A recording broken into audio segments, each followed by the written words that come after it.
యేసుక్రీస్తు నామములో మీకు శుభం తెలియజేస్తున్నాం. మరి ఈరోజు పరిశుద్ధ బైబిల్ గ్రంథం నుండి రోమా పత్రిక 1వ అధ్యాయం 21 వచ్చిన ఇలా సెలవిస్తుంది.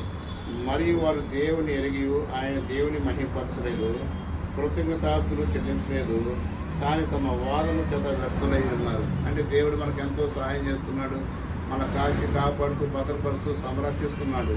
అలాంటి దేవుడు మన కృతజ్ఞతాస్తులు చెల్లించట్లేదు, కానీ ఆయన మనకు చేసిన సహాయాన్ని మనం కృతజ్ఞత లేని వారు ఉండి వ్యర్థమైన వాదనతో పెట్టుకున్నాం. వాళ్ళిట వీళ్ళిట్ట, ఆ దేవుడిట్ట, ఈ దేవుడిట్ట వ్యర్థమైన వాదనతో నీ జీవితాన్ని పాడు చేసుకుంటున్నావు. ఒకసారి గమనించు. ఇతరులు తిడుతున్నావంటే అది నీకు మేలు కాదు, అది నీకు శాపగ్రస్తంగా మారుతుంది. ఇతరులు దూషించావంటే ఆ దూషణ మన తిరిగి నీకు వస్తుంది.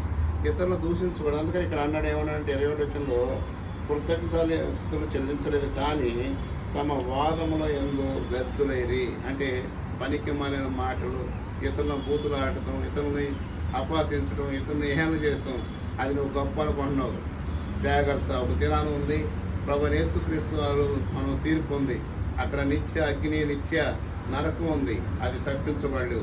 ఈ లేకుండా దేవుని యందు భయభక్తులు కలిగి ఉండంటే నిత్య రాజ్యంలో ఉంటావు. ఉండాలంటే చిన్న మాట, ప్రభువా నేను పాపిన, నన్ను క్షమించమని నువ్వు చిన్న ప్రార్థన చేసుకోగలిగితే దేవుడు సహాయం చేయగా ఈ మాట జీవించగా ఆమేన్.